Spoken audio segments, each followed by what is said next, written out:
When someone read and explain the Bible, especially Isaiah chapters like Isaiah 9 and the surrounding passages, they quickly realized this isn't just comforting language.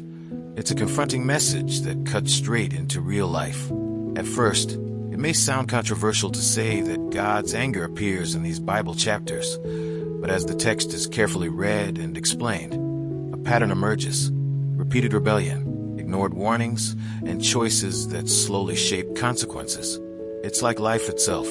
Just as neglecting health, wisdom, or good advice eventually leads to visible outcomes, the same principle shows up in Isaiah.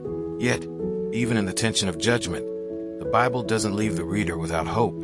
Instead, it opens a deeper invitation to return, rethink, and realign.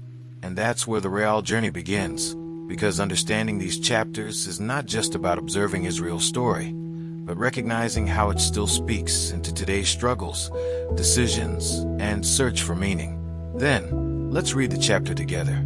Nevertheless, there will be no more gloom for those who were in distress. In the past, he humbled the land of Zebulun and the land of Naphtali, but in the future he will honor Galilee of the nations by the way of the sea, beyond the Jordan. The people walking in darkness have seen a great light. On those living in the land of deep darkness, a light has dawned. You have enlarged the nation and increased their joy. They rejoice before you, as people rejoice at the harvest, as warriors rejoice when dividing the plunder. For as in the day of Midian's defeat, you have shattered the yoke that burdens them, the bar across their shoulders, the rod of their oppressor. Every warrior's boot used in battle, and every garment rolled in blood, will be destined for burning, will be fuel for the fire. For to us a child is born, to us a son is given, and the government will be on his shoulders, and he will be called Wonderful Counselor, Mighty God, Everlasting Father, Prince of Peace. Of the greatness of his government and peace, there will be no end.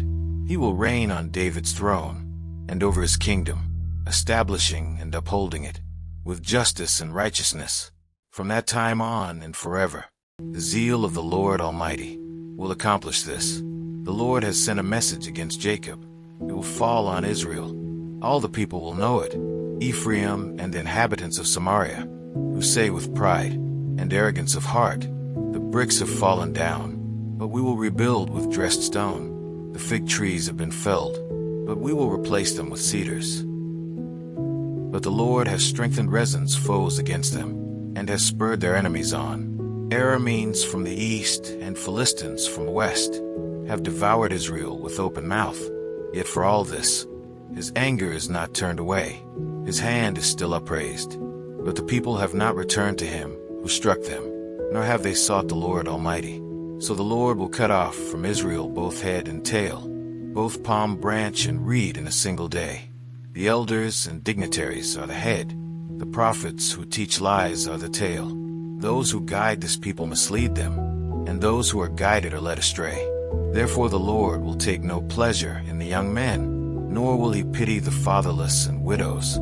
For everyone is ungodly and wicked. Every mouth speaks folly. Yet for all this, his anger is not turned away. His hand is still upraised. Surely wickedness burns like a fire. It consumes briars and thorns. It sets the forest thickets ablaze, so that it rolls upward in a column of smoke. By the wrath of the Lord Almighty, the land will be scorched, and the people will be fuel for the fire. They will not spare one another. On the right they will devour, but still be hungry. On the left they will eat, but not be satisfied. Each will feed on the flesh of their own offspring. Manasseh will feed on Ephraim, and Ephraim on Manasseh. Together they will turn against Judah. Yet for all this, his anger is not turned away. His hand is still upraised.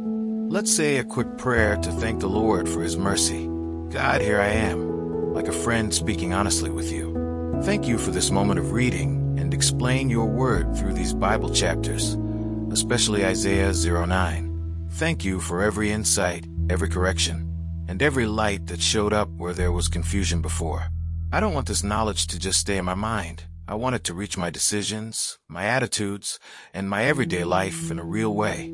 Please help me not just to read and explain these truths, but to live them. Give me a humble heart that listens quickly, learns deeply, and changes when I need to change. When I'm distracted, pull me back. When I'm weak, strengthen me. When I forget what I learned in these chapters, remind me gently. Walk with me in my ordinary days, my thoughts, my conversations, my choices, so that what I've understood from the Bible doesn't stay as information, but becomes transformation. I trust you with that process. Amen. So as someone read and explain the Bible, especially Isaiah 9 and related chapters, the message becomes hard to ignore. Choices have weight, and spiritual direction shapes real-life outcomes. The story of Israel is not just distant history. It becomes a mirror, asking uncomfortable but necessary questions. What patterns are being repeated today? Where is correction being ignored? What is being justified instead of changed? And yet, even here, the Bible doesn't trap the reader in fear. It opens a door toward restoration, showing that correction is never the final word. It's an invitation to realignment, wisdom, and a deeper walk of understanding as these chapters are read and explained with sincerity. Now the challenge is personal. How does someone respond after reading Isaiah 9 and seeing both warning and promise side by side? Is it easier to ignore or to actually adjust direction where needed? That's the tension the Bible leaves in the heart, not to condemn, but to provoke reflection and transformation. Maybe it starts small, rereading these chapters slowly, comparing them with daily choices, or setting time aside to read and explain Scripture with more intention instead of rushing through it. And if this message stirred something inside, don't just leave it as information, let it become action. Ask yourself, what needs to change right now? What am I holding on to that keeps repeating the same cycles? Because the real power of Isaiah 9 isn't just in understanding it, but in responding to it. If this study helped bring clarity, stay connected, subscribe to the channel, turn on notifications, and keep walking through these Bible chapters together, because there's still much more to read, explain, and discover. And as always, don't forget to check the last video and learn more about the Scriptures.